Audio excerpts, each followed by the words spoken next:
Good morning. This is Charlie Hood. Sorry we're about a minute late getting started, but welcome everyone. We've got quite a robust turnout today.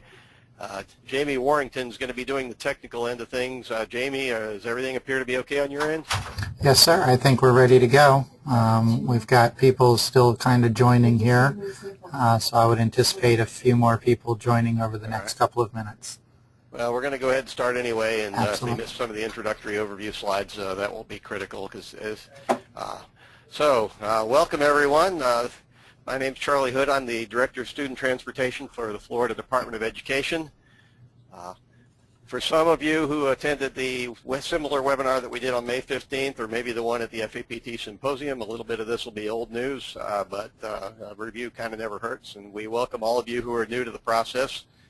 So we'll explain, you don't have to take notes unless you just want to. We'll explain shortly how to get to the recording of this webinar for future reference. So at any rate,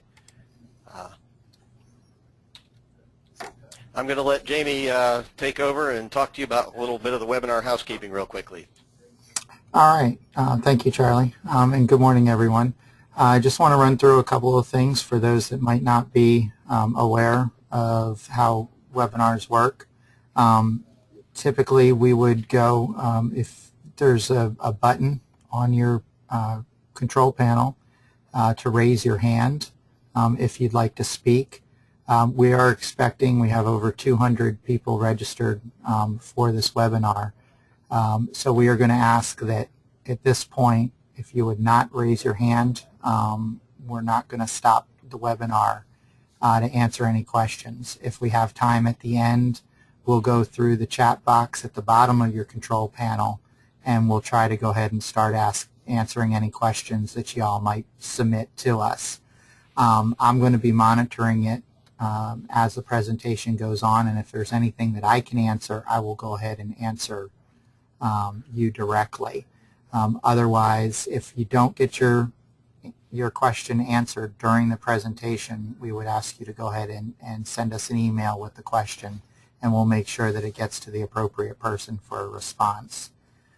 In the event that you might be selected, to speak, if we do wind up going that way, we'll go ahead and unmute you from our end, but as a matter of practice, everybody on the call other than the presenters are automatically unmuted or are muted.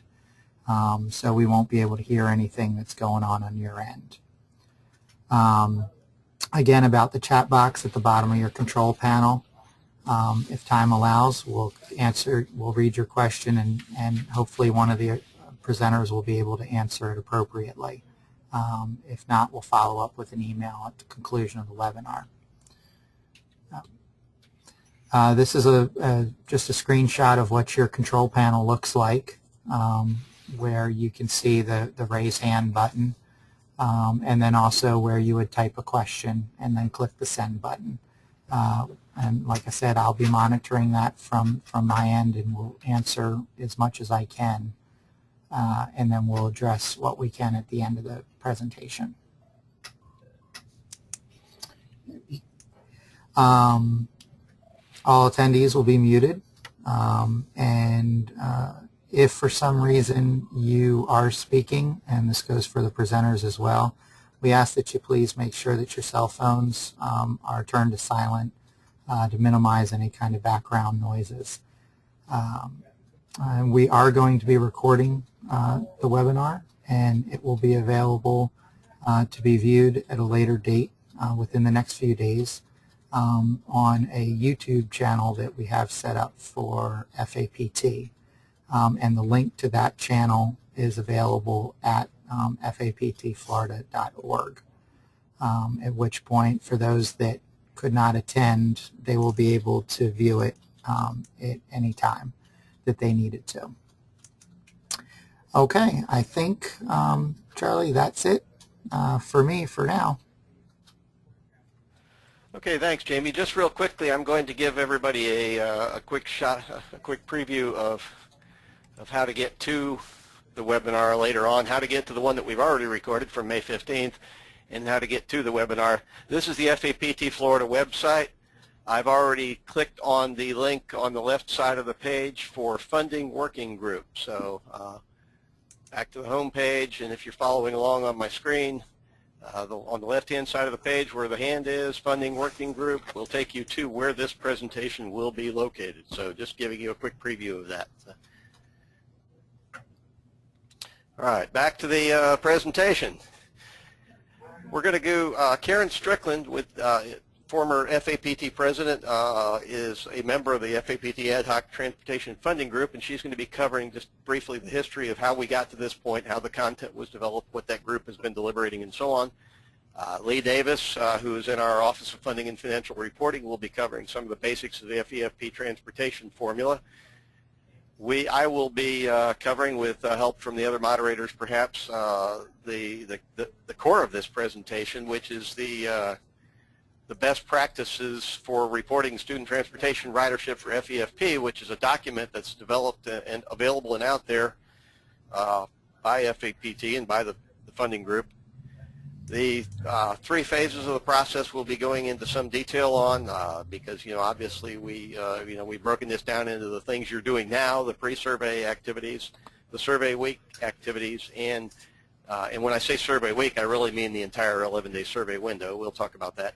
And then the post-survey, which is mostly a matter of collecting and assembling the data internally within your school district and transmitting it to the Department of Education. We'll also be briefly covering at the end, if we don't run out of time, audit, the things that you have to do to maintain audit documentation, because that kind of gives you a good way of looking at why are we doing all, what do we have to do with all this by way of preparation and planning to be sure we don't get in trouble later and that we're reporting timely and accurately.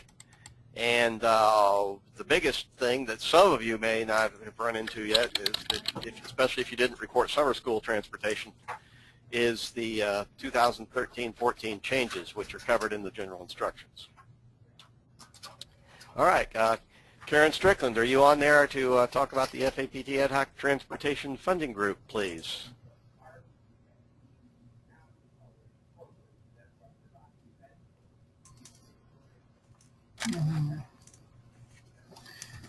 Let me see. Hang on, Charlie, let me see.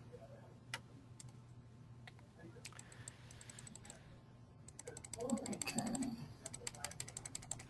Jamie's, I guess, attempting to unmute Karen, but in the meantime, I'll go ahead and keep this rolling. Yeah, I don't show that she's on. Oh, all right. So I'll just cover these slides. I was also on the funding group, and the DOE, those of us here in the Department of Education had representatives from all three of our what I call the three-legged offices representing the three-legged stool of school transportation office, the funding and financial reporting office, and our EIAS, or Education Information and Accountability Services, otherwise known as our MIS office. So, and all three of those offices are represented on the presentation today. But essentially, briefly, the history of this is that in April of 2012, the Florida FAPT Executive Committee identified the need to put together an ad hoc group in order to review several aspects of the student transportation funding processes and procedures. The initial objective was quite different than where we are now with that group. The initial objective was to update the 2003 report that the Department of Education presented to the legislature on funding transportation to Florida schools of choice, and as part of and somewhat narrower objective that many of the transporters have been talking about for quite some time is whether it was practical to recommend or implement a change in the process whereby charter schools transportation would be calculated under a formula that would be separate in some narrow aspects from the school district calculations, primarily the average bus occupancy calculation. And the motivation behind that was the interest in doing that was that there was charter schools often, because of their countywide zones, often have lower students per bus, so to speak. They don't have the ability to multiple run their buses and so on due to time and geography. And so that average bus occupancy represented by charter schools is aggregated in with the school district, with all the other public school students in the district in the traditional schools, and can sometimes have the effect of decreasing a school district's overall average bus occupancy. So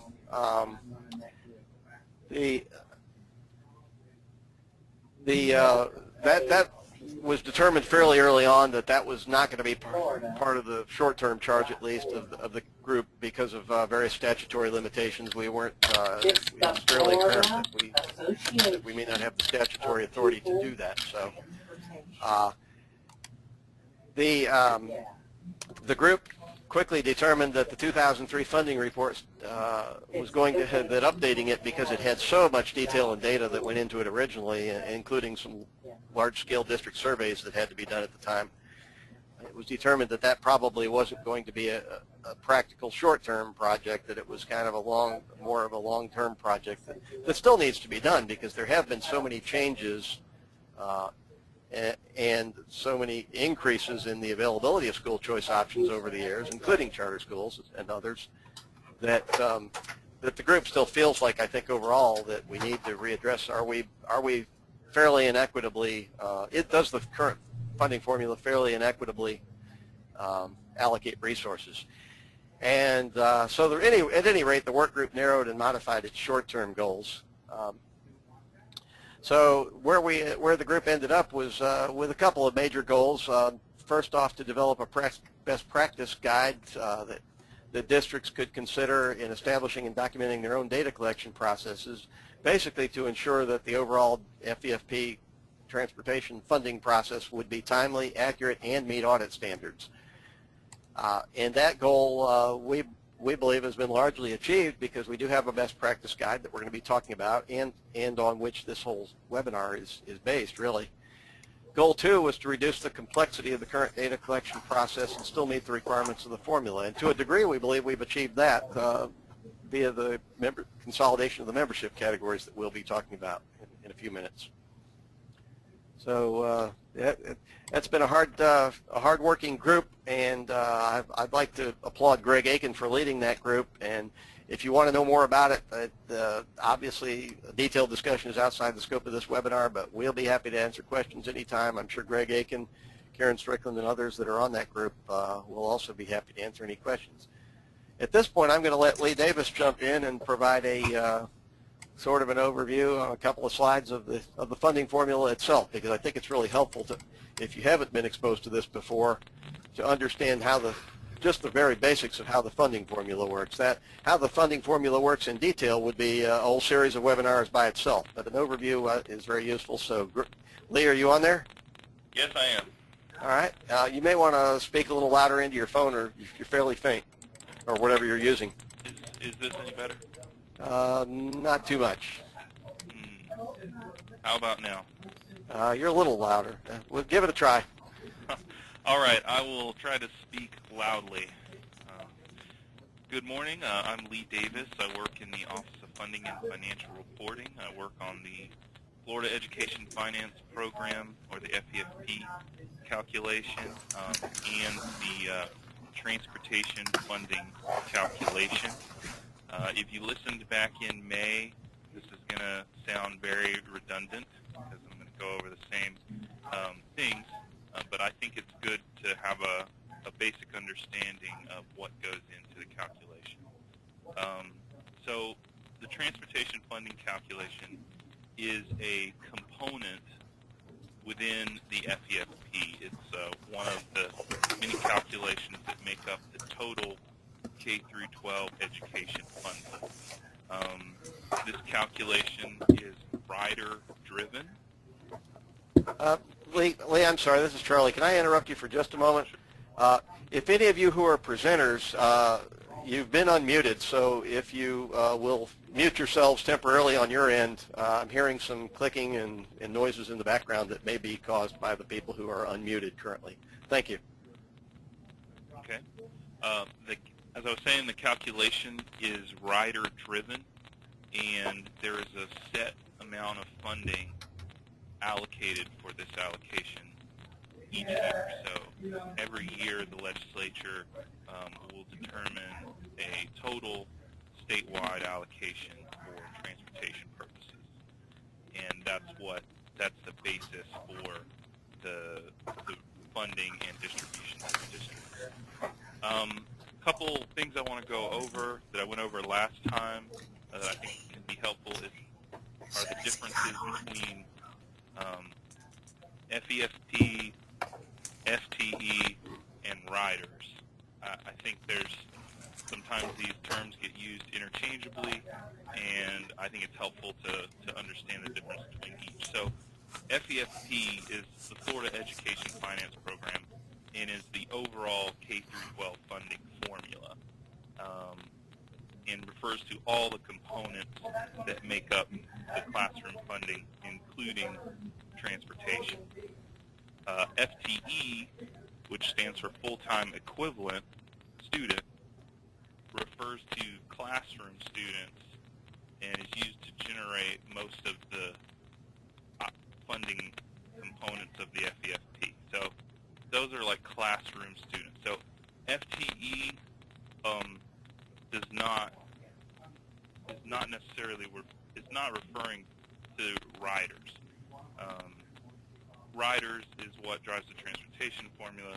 FTE is what drives classroom funding. So then I'll move on to bullet number. No, I'm sorry. Go back. The next bullet, you can see the statutes that govern the transportation formula. Somebody, I can hear them typing. Okay. A key part of the transportation formula is that if a student's IEP requires special transportation services, then they're eligible for additional funding, and they're considered a weighted student within the formula. You can, excuse me just a second. And then moving on to the last bullet of this slide, the actual head count and student count used to do the formula is driven by the riders, and there are several adjustments to this student count that are made. The first main thing that happens is that the count is adjusted for the term length. So an example of that would be 180 days of service is equivalent to one student. So a student that was only there for half of the year would only generate half of a rider. Other adjustments that are shown in this bullet are cost of living adjustments, which is done through the Florida Price Level Index. And this Florida Price Level Index represents the varying costs of hiring personnel in different districts. So it's kind of meant to help with that. You see, if you're in some districts, it might not cost as much to hire a bus driver as it does, say, in Miami-Dade or a South Florida community. Another component in here is that is the rurality adjustment, and basically this just says that if you are in a more rural area, there are some additional costs for transportation and adjusts for that. Next piece is the ABO, or the Average Bus Occupancy Index, and this is an adjustment that kind of encourages you to fully load your buses as much as possible and rewards efficiency for proper bus utilization. So if your buses are utilized to a great extent and you have a lot of riders on your bus, it can positively affect your average bus occupancy index, which can directly affect your funding. So now we can move on to the next slide.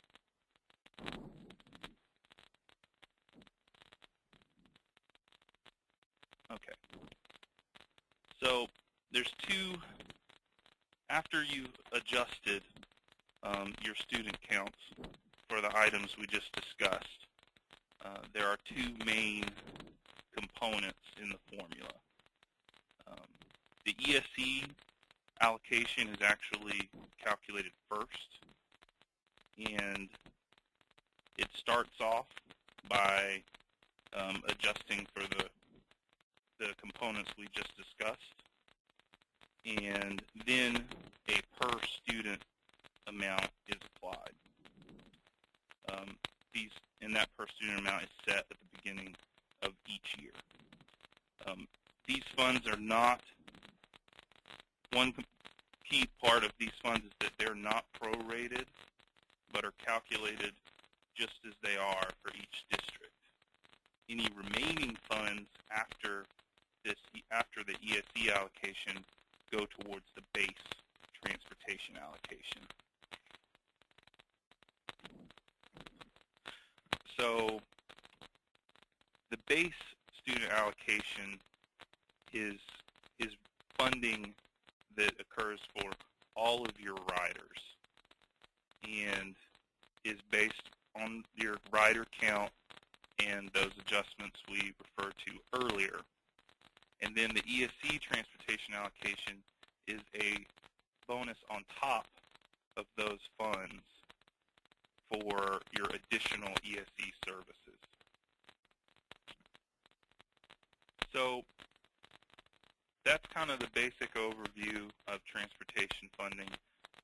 You start with your students, you adjust them for the term length, you apply these different factors for the effect, like for cost of living, the average bus occupancy, rurality, and then you do a special allocation for the ESE students, and whatever funds are remaining are distributed to your based on your total student count.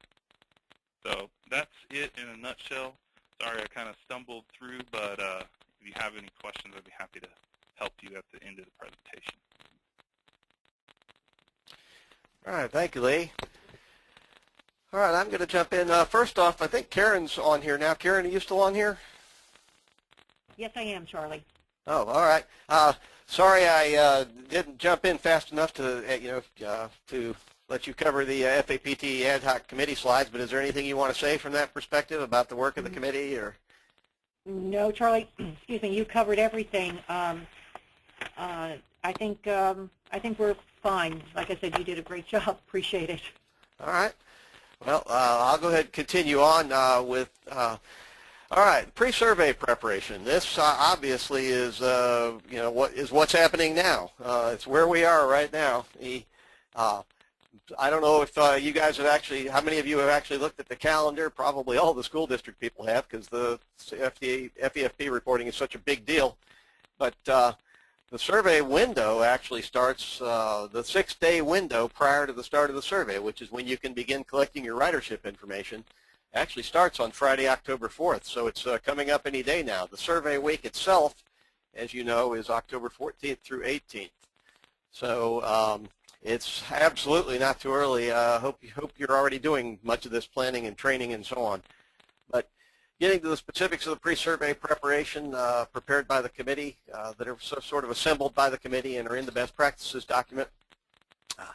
Obviously, you need an initial roster of your students by bus to the best of your ability, recognizing that some of that's going to change. The timelines for the survey, all these things are areas in which members of the entire team need to be trained, including all three offices, all three functional program areas, finance, transportation, and MIS. And including all of you out there who are charter schools, of course, and are transporting eligible students. Registering of all riders by route, students being properly coding of the students, the Those of you that have hazardous walking students, elementary school students who qualify for hazardous walking transportation and funding, obviously should be looking at that database, which is a separate web-based. The hazardous walking locations database is a separate web-based database that is administered by the Department of Education, and that Jamie Warrington on our staff sort of answers a lot of questions about. So if you have any questions about that, please give him a holler. But that needs to be updated and current, because it will close out for perpetuity, not for perpetuity, but for the purpose of the survey 2, October survey. It will close out, close of business 5 p.m. on Friday, October 18th. So if you have any updates that need to be made to the hazardous walking locations database, they need to be made by no later than close of business Friday, October 18th, the end of survey week. You should, of course, be communicating with IT, your local IT, about all these processes, and especially, and most importantly, because the data is no better than the source data, training your school bus operators and others on the FEFP process. And I'll throw in something that should be on the slide, because we have so many charter schools on the call who tend to use more public transit, especially in Southeast Florida, than school districts often use for transporting their kids. Public transit community needs to know what's going on with your responsibility for capturing ridership, eligible ridership on those public transit buses as well. And again, I don't have time to go into that in detail now, but obviously we're always available after the call, after the webinar, to answer questions. Additionally, in training, being sure that your bus and route numbers are correct in your database, being sure that all charter schools, of course, are included in the process, as I've already said. Looking at, taking a look at your other riders, your non-eligible riders, including what are sometimes referred to as courtesy riders. By the way, I tend to avoid that term, the term courtesy. I prefer to use ineligible riders. And I'll tell you why. In our dealings with parents and the media and others, the term courtesy sometimes implies that we're doing those things as a favor. And to the extent that those are, whether you transport the students under 2 miles is, for the most part, is discretionary on the local level. First, to a degree, it is a courtesy, but that often parents don't react well to that term, because they see it, they're taxpayers, they pay taxes too, and they see it as something that they should be able to expect from school districts. And obviously we recognize that's a local school district decision whether to transport those kids, but semantics and terminology can sometimes be important. So a little background. Coordinating with public transit in schools, as I said, is very important. I may be jumping ahead of myself, but since we get this question so often from those who do use public transit, just having a bus pass by itself for the kids and being able to prove that they had a bus pass that made them eligible to ride on public transit during survey week or the 6th by itself is not adequate from an auditing standpoint. As with school buses, there still needs to be a method of capturing ridership. We know it's not practical to ask public transit operators, the drivers of the public transit buses, to capture your ridership and to record all the things that you have to record about the students who rode on specific days. What some school districts have done in charter schools have done in order to accommodate that and to be sure that it's auditable is they place school personnel at the public transit stop closest to the school in the morning, and they capture the kids as the names of the kids and the date that they rode, and the critical elements that have to be captured for auditability and for reporting. They capture that information as the kids get off the public transit bus to walk to the school, or to walk into the school if it's adjacent to the school. So somebody's got to positively capture ridership, and we recognize it's not practical for public transit, or reasonable necessarily for public transit operators to be required to do that. You have to ensure your maps are correctly identify attendance zones for the schools, including your hazardous walking areas. All the stuff involved with student registration, I probably won't go into these bullets in detail, but certainly you need to the extent that you can establish in advance who your kids are and which routes they ride on. Obviously that that should be done. If you have the ability, most school districts do nowadays through computerization and whatnot, to pre-populate the driver forms with the names of the kids who should be on their bus, such that drivers only have to check the day, the day and date that those kids rode, that obviously makes the driver's life much easier. And as you know, some of you have been school bus operators, you know that, or all of you administer them in one way or another, you know that they have a lot of other responsibilities. Their primary responsibility is to the safety of kids, both on their bus and getting on and off their bus. So we want to make their jobs, the administrative aspects of this, as easy for them as we can. Obviously, assigning membership codes, all the automated things that go into defining the membership of the kids, which category they would fall into is critical. And coding the hazardous walking kids have to be coded properly for the purpose of reporting them as well. And those codes are crosswalked with the hazardous walking locations database, which is a separate, as I said, a separate database that's web-based and maintained separately from our IT, from our student database records. Apologize if I'm going too fast, but want to be sure we cover all the content here.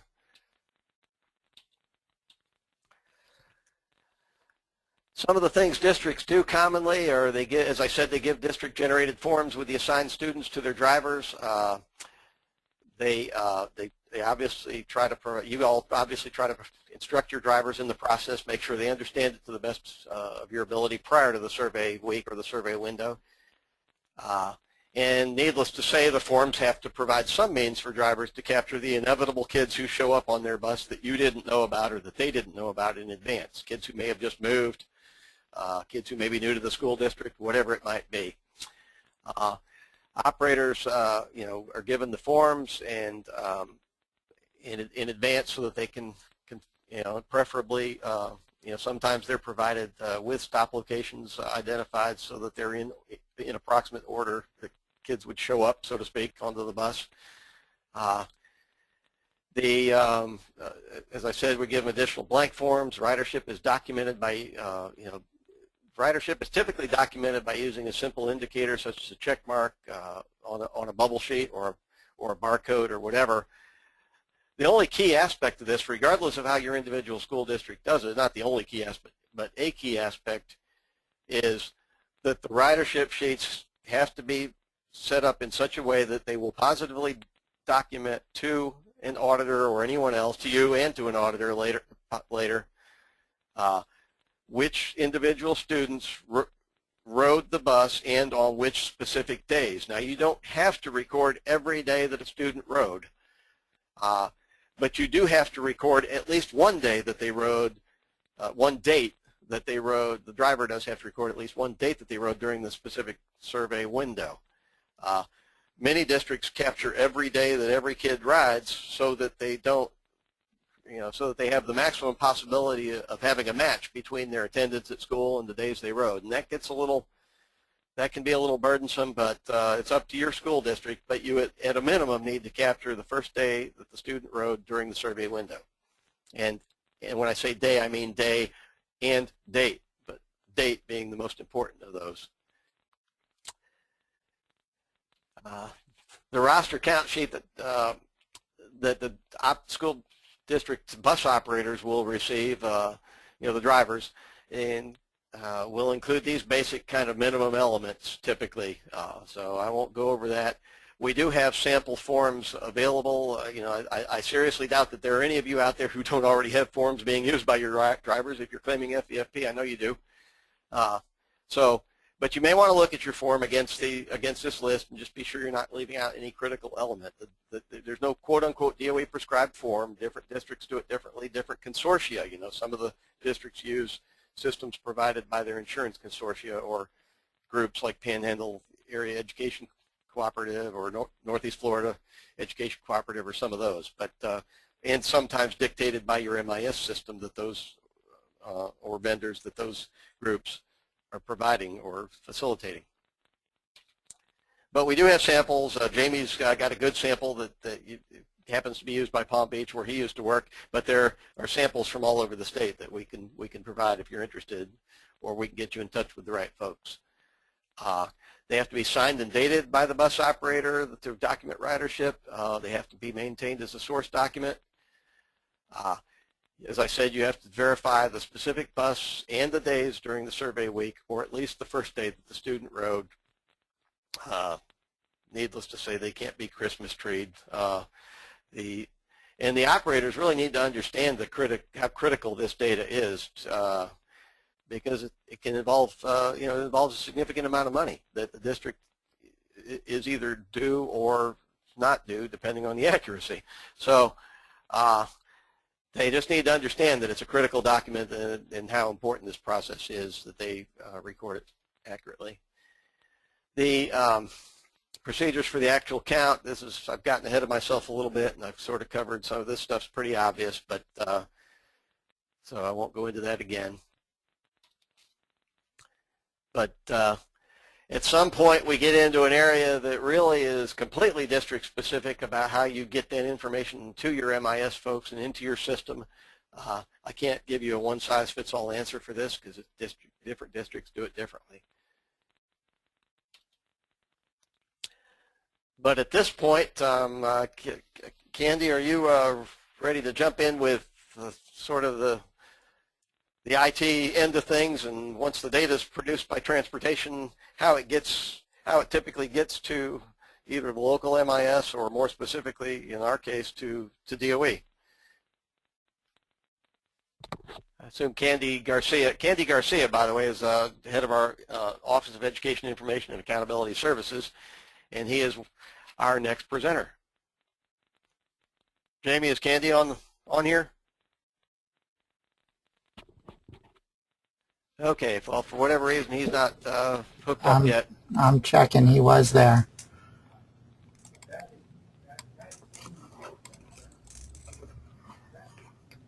He may have had to step out for a moment.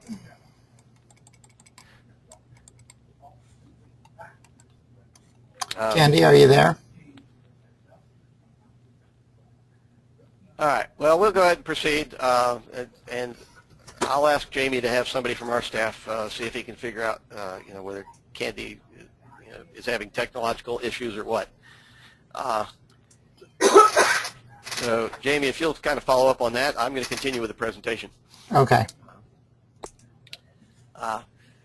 Again, this process varies tremendously depending on your local school district processes, and it's not really useful for me to try to suggest the specifics, because I don't understand all of them, what goes on the local level to digest the information from the drivers and verify its accuracy, and then at transportation level, and then send it to MIS. But obviously the membership categories themselves have to be verified at some level. The district with routing software are often a leg up in working with this because those software packages automate the process to a large degree.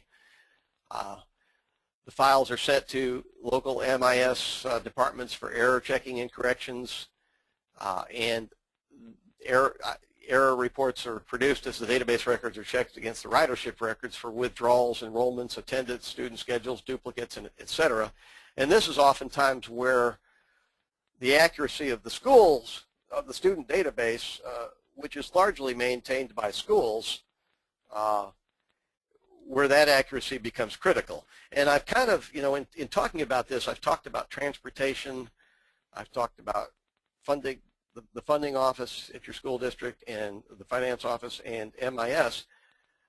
But a really key and critical component of this whole thing, that where we've sometimes found issues in the past, is the accuracy of the student data maintained by the schools themselves, because typically that data is input by staff, at each individual student's school, and in advance, and we probably should make more of a point of this in our future webinars, but in our process, but in advance, that it's pretty critical that you work with the schools to the best of your ability to ensure that their data that the base student data is accurate, especially as it relates to things like the students' home addresses, because while the home address may have some, the postal address might be critical, for instance, to a school because they have to mail things home to parents and maybe emails if they've got email lists or whatever. The physical 9/11 address is what's critical to transportation for routing and determining student eligibility and other things. And those are the kinds of things that the auditors are going to look at later on when they make sure that the students whom you claimed as eligible as living 2 miles or more from school, that they did in fact, that their physical address, home address of record is in fact accurate. So, and that that the students are eligible. So I just wanted to make that point. Correcting errors, obviously, the more of that you can do on the front end before the data is submitted to DOE, the better. Sometimes you'll have to go back and correct inaccurate source data, or if drivers are manually entering, writing in names, which they inevitably have to do to some degree, then that needs to be done. Then there may be some confusion about that, particularly if there's duplicate names or illegible names that the drivers have put in. So the staff and transportation have to do a lot of this work on the front end to ensure that that as few errors occur as possible. Once the errors are corrected, run new reports and match them up against the database records. And again, these methods vary greatly by district. So Candy Garcia is ready to jump into the parts of it that are going to relate primarily to the state reporting aspects. So I'm going to let him jump in right now. So Candy, I'll...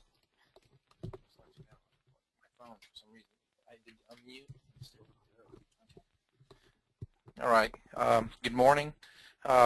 Just to follow up on Charlie explanation as far as the reporting of the transportation information. Charlie had mentioned earlier, as far as the survey week, which is October 14th through the 18th, state processing itself will start October 21st and will run through November 15th. But the due date for your transportation information and the other formats are due November 1st. As you report the transportation information to us, you're going to have one record per student sent on that transportation record. Along with that transportation record, just please make sure that there is a matching student demographic record for each of those students. The only exception where you will not have a student demographic record is by chance you have a student or students where you will transport to another district to receive instruction. Then the only thing you will be submitting for those students is a transportation record. In the event that the student that you are transporting is an ESE student, then you also need to make sure that there is a matching ESE student record for that student. And of course, Charlie had mentioned earlier about the attendance. Just you go through that process and making sure you weed out those students who did not ride at any time during your 11-day window, then you would weed those students out. We can go to the next slide, please. Oh, okay. All right, thank you. All right. Similar to the other formats that you do report, the records are put through a edit process, and as you receive those reports, you will find out whether have passed the edits or not. In the event that they have not passed the edits, the report will show exactly what is the problem or error that's in question, which then you would go ahead and check, verify, and if it's a reject error, of course, then you need to make sure that the error that's kicking out is corrected and then resubmitted to us in a batch file in order to be pre-processed again. But the ultimate goal is to eventually have all your transportation data submitted to us, all with correct information, of course. One of the big things, changes for this school year, is the transportation membership category field, which has went down from 11 codes down to 5. That's one of the big data elements to look out for. So just please make sure that that is correct also. Each of the records will contain the key information, which is your vehicle category, also your route IDs for the AM, PM, run IDs, stop IDs, AM and PM times as far as the stops are concerned. So things like that are the things that you have to make sure that everything is accurate when you report it to the state. But again, through the survey process, all your records information will be put through an edit process, through the edit reports, and to ensure that everything is clean, but it also gives you the opportunity to correct any information that needs to be clean. And by the point at the end of the survey window that everything is correct and reported to us. As you see here on the screen, this is basically the key information that's reported to us. For those who are not very familiar with our web page site, you can go to our web page site and look under database manuals. In there you will see a listing of all the formats that are required to be reported to the state. You will see the transportation format there, and in there you can see the actual layout of the transportation format file, and along in there the data elements that are required, and there are links, and we want to click on any one of them within that file format, and you will actually get the definitions of each of the data elements along with the valid codes that need to be reported for each respective data element.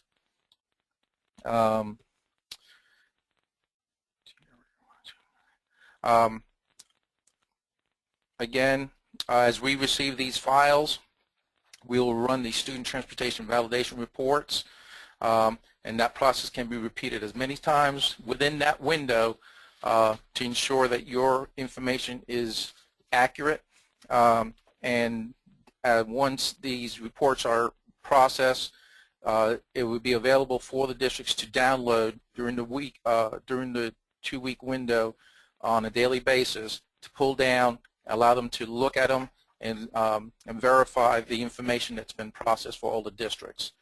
All the survey reporting timelines are specified in the Student Transportation General Instructions, but again, it's also on our website. You can see the survey dates there also, so either way, there's one of those two places where you can see those dates as far as the dates for your surveys. And then that'll be for the entire school year. Upon us, of course, is the main focus is Survey 2 that's about to start. But other than that, if there are any questions, you may call me or email me if you have any questions as far as the reports are concerned or the transmission of the information itself. But other than that, I think that's pretty much in a nutshell, and I guess I'll give it back to Charlie. All right. Thank you, Candy. I appreciate that. We very greatly appreciate the support from his office. You know, starting way back or back with Ruth Jones, Candy has sort of taken her leadership and continued on with it, and it was very seamless. They provide great support to our office and to school districts in particular and charter schools, and are more than willing to answer questions. Their customer service is exemplary, so we greatly appreciate them. So don't hesitate to call them and ask them if you have a question. All right, getting into the records and documentation, sort of the after the fact. What are the basics of what you have to be able to prove to the auditors? Well, obviously you have to be able to prove that the students were eligible based on section 1011.68 and the Student Transportation General Instructions. Their ridership, of course, and school attendance on the days that they rode are critical. One thing that sometimes we get questions about that kind of crosses more into the safety areas, in the fleet area, is approved conveyances. There are only limited numbers of types of vehicles that can be used for student transportation from the point of view of the safety laws and rules. But basically those match up very well with, of course, with those that can, on which eligible students can be claimed. So it's important to report transportation in one of the approved conveyances, which are defined in the codes within the general instructions. But if you have any additional questions about that area, please call us, because we sometimes we sometimes get calls about, can I use a full-size van, to which the answer is generally no, and that kind of thing. Obviously retaining records, and this is tough because, the records have to be captured at a point in time so that the auditor can prove that that the student's home address at the time of the survey was rendered them eligible. Obviously, the system itself has some edits that will prevent duplication to a degree, but you need to prevent duplication in counting of any individual student more than once. Document your eligibility categories, of course, and I'll go into that here. All right, let's talk. We don't have a lot of time. We've got about 6-8 minutes left. Let's talk about the new membership categories. This is probably old news hopefully it's old news to most of you. The funding committee did a lot of communication with school districts about this early on to be sure that everybody was up to speed and that we had a lot of discourse and discussion, and the consensus was refreshingly high, I guess you'd say. Very, very little disagreement with the idea of doing this, and primarily, I think, because not only does it make sense, but it also makes school districts and charter schools administrative burdens for keeping up with the former 11 membership categories a lot fewer. So we now have 5 membership categories. Category L is essentially all categories of weighted IDEA students, pre-kindergarten through grade 12. Category F is unchanged. That's the teenage parents and infants, and that is, by the way, still the former letter designation. The new letter designations for the categories that did change are in order to ensure the lack of according to the MIS folks, it was based on their advice not to reuse letter categories from the previous system. It apparently eliminates confusion with longitudinal reports and those kinds of things. So, but the categories that don't change, category F and category G, hazardous walking, are basically the same as they were. Membership category M now includes all of the unweighted categories of students who are eligible, whether they be IDEA or not, center to center or not. You see the former categories that were former meaning prior to July of this year, that will now be included, lumped in under the umbrella of category M, and obviously that's going to be the vast majority of your ridership. Category N is really no different. It's the definition's been refined a little bit to make it clear that this is the category that is for anybody that's not eligible for FEFP transportation funding. What we quote unquote have referred to sometimes as the courtesy kids, the ineligible riders, kids that may be transported to federal programs where the federal program is fully reimbursing them, and they're not eligible, and they may not be eligible for state funding or whatever. This is the category into which they would fall, but you still need to capture that ridership. Essentially, the important thing to remember about these membership categories is that they don't change funding in itself in any way. There are no kids that are qualified for that are eligible for transportation that weren't formerly. And there are no, and conversely, there are none that are ineligible that were formerly eligible. So it doesn't really change anything functionally. It's mainly administrative. And I hope most everybody's up to speed by now on that. If you're not, please give us a call. We'll try to explain it a little more thoroughly. Summer school transportation, this doesn't have any immediate effect because, obviously Survey 4 is over. Or Survey 1 of 2012 of 2013-14 is over. This doesn't kick in till, this guidance doesn't kick in till Survey 4, but essentially the meat of the guidance is these center bullets, which are that there are only 2 kinds of students that will continue to be eligible for summer school transportation funding. And those are students with disabilities whose IEPs specify the need for extended school year education and transportation as a related service. Again, IEP documentation, as with all ESC kids or students with disabilities, is critical.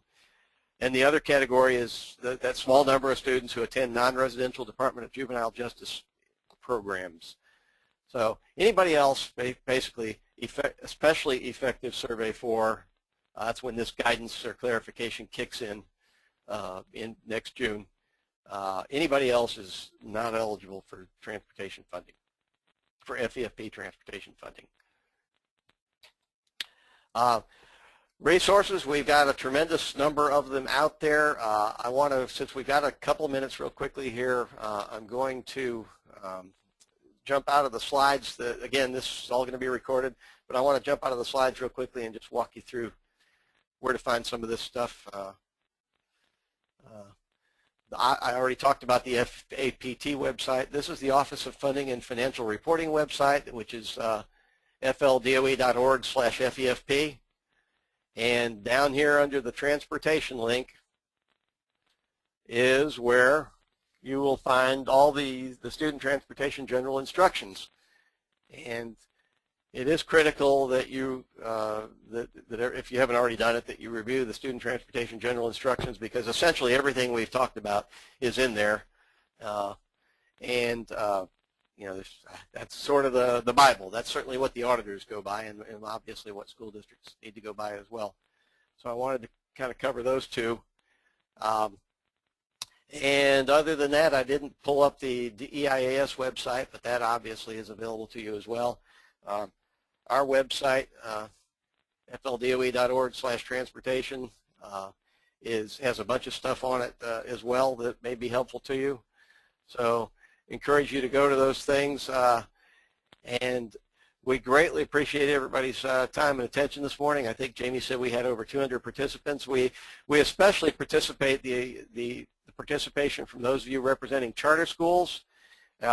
We do get some questions whenever the instructions go out from charter schools, a few who maybe weren't aware that their students were even eligible to be claimed for transportation. But the key aspect of that we try to emphasize is, and this will be covered in the October memo when it comes out in a few days. The key aspect that we try to emphasize to charter schools that may not be as intimately familiar, this process may be new to them, is that you really need to be bus buddies or communicating at least with your local school district transportation and other officials, because they're the ones who have to take your data from your drivers and aggregate it into the overall school district data in order to report it and claim it to DOE. So whatever processes, forms, rider forms, everything else, whatever processes the local school district is using are just that. They're local. And we will be happy to facilitate those communications if you don't already know all the players. If school districts or charter schools on either end don't know the various players within their respective organizations, we will be happy to help with that, and that's what we're there for. You can send, my email is charlie.hood, charlie.hood@fldoe.org. Same convention for Jamie, jamie.warrington@fldoe.org, and all the other presenters from DOE who've been on here. You can get things to them using that first name last name at fldoe.org. You can also contact our office websites, our office emails if you want to do that more generically. Ours happens to be schtrans, schtrans @fldoe.org, and we'll be sure to respond. So, Jamie, how are we doing on questions and chats? I know we've only got a minute or two. Okay, Charlie, I've answered most of the questions as they come in. I do have a few that are there for, I believe, Lee. And Lee, are you still there? He may be muted or whatever, something. Yeah, I just checked. Okay, so it's 11 a.m., so I guess we're going to have to conclude by thanking everybody. Yes. We did record this. We will get back to everyone who asked a question to the best of our ability. So all is not lost. Your question's been recorded, and we will try to get you a specific answer. But please keep them coming. You know, we love helping people. That's what gets us to work every morning. So thank you very much, and we'll talk to you next time. Good luck with all this and with everything else here at the beginning of your school year. Bye, everyone. Thank you.